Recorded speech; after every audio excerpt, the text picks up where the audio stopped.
ফয়সাল মাহমুদ, জাতিসংঘ সাধারণ পরিষদ অধিবেশনে বাংলাদেশ ডেলিগেশনের সদস্য সংখ্যা ১০৪ জন, এর মধ্যে প্রধান উপদেষ্টা ডক্টর ইউনূসের 2 কন্যা আছেন। এ সফরে আসলে তাদের অংশগ্রহণের কারণ কি সেটা যদি একটু জানাতেন আপনি, এবং এই ১০৪ জনের সকলেই কি সরকারি খরচে গিয়েছেন, মানে জনগণের পয়সা খরচ করে গিয়েছেন কিনা? এটা তো আসলে ধরেন এটাকে আমি আপনাকে একটা অ্যানালজি দিয়ে বোঝাই। প্রথম কথা হচ্ছে যে আপনি যদি গত বছরের সফরটা দেখেন তাহলে দেখবেন যে সেখানে সম্ভবত ৫৭ জন গিয়েছিল, ইনক্লুডিং এসএসএফ। তো তার আগের বছরটা যদি দেখেন, আগের সরকারের আমলে সেটা ছিল ১৫০ জনের উপরে। সো একটা ইমপ্রুভমেন্ট তো হয়েছিল, অনেক কমেছিল। এখন আবার বেড়ে গেল কেন সেটা আমি জানি না। বাট বাংলাদেশের যেটা একটা প্রবলেম সেটা হচ্ছে, ধরেন আপনি সাপোজ আপনি বিয়ের দাওয়াত দিবেন, বিয়ের দাওয়াত দিতে গেলেও কিন্তু একটা মুশকিল হয়ে যায়, কাকে রেখে কাকে দিব। যেমন আমি আপনাকে একটা ব্যক্তিগত উদাহরণ দিতে পারি। আমি দিল্লিতে বসে আছি, আমি একটা মিড লেভেলের সরকারি লোক। এখন আমি তো জার্নালিজমে নাই, আমি তখন সরকারি কর্মচারী। আমাকে ঢাকা থেকে 2 জন ফোন করে বলেছে যে তারা এই জাতিসংঘে যেতে চায়। পলিটিক্যাল রিপোর্টিং বা এই ধরনের আন্তর্জাতিক রিপোর্টিং এর সাথে তাদের কোনো সম্পর্ক নাই। আমি বললাম যে আমি কি করতে পারি, সে বলে যে রেকমেন্ডেশন দিয়ে দিতে। এরকম আমি একটা মিড লেভেলের সরকারি লোক, আমাকে এরকম মানুষ বলছে। আমার ধারণা ইটস ভেরি হার্ড যে আপনি বাংলাদেশে যেটা হয় যে বিয়ের দাওয়াতে যে লোক দিতে চায় তার থেকে অনেক বেশি হয়ে যায়। সেরকম প্রবাবলি হয়েছে, আমি জানি না। এই বিষয়টা আসলে আমার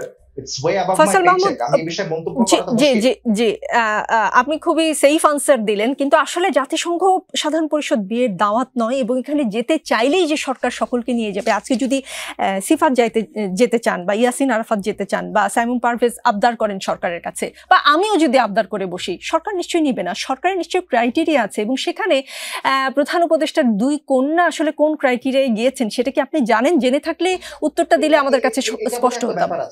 আপনি ফ্যামিলি মেম্বারকে ইনক্লুড করতে পারেন। এমনি আপনার নরমালি আমি আপনাকে বলি, যেমন ধরেন ইউএনজি তে essentially head of the state আর হেড অফ দ্য গভর্নমেন্ট হচ্ছে প্রিন্সিপাল, মানে এখানে প্রিন্সিপাল পার্টিসিপেন্ট বল। তো প্রিন্সিপাল পার্টিসিপেন্টের কিছু লেভারেজ থাকে, এটা সব দেশেই থাকে। আপনি যদি খেয়াল করে দেখেন, আমি এক্স্যাক্টলি বলতে পারবো না, বাট মানে এবার কেউ কার সাথে কোন হেড অফ দ্য স্টেট বা হেড অফ দ্য গভর্নমেন্টের সাথে গিয়েছে, বাট এটা ইউজুয়ালি আপনি প্রিন্সিপাল কি বলে পার্টিসিপেন্টের সাথে আপনি +2 পর্যন্ত অ্যাড করতে পারেন। এটা আপনার নিয়ম আছে। এখন হ্যাঁ, এটা সরকারি খরচ ইউজুয়ালি দেয়। এটা একটা কান্ট্রিটাকে নিবে কিনা সেটা তার আলাদা হিসাব, বাট এটা করা যায়। আর এটা হচ্ছে আপনি এখন যে ১০৪ জনের ডেলিগেশন, হ্যাঁ এটা বাংলাদেশ থেকে সবসময় জাতিসংঘে যে ডেলিগেশনটা যায়, তো এটা আসলে অনেক বড় থাকে। এটা আমি এর আগেও বেশ কয়েকবার শুনেছি যারা জাতিসংঘ কভার করেছে, বা ওয়াশিংটন বেসড জার্নালিস্টদের মুখে শুনেছি। সো এইটা বাংলাদেশে ইভেন অনেক বড় বড় কান্ট্রি থেকে বড় ডেলিগেশন যায়।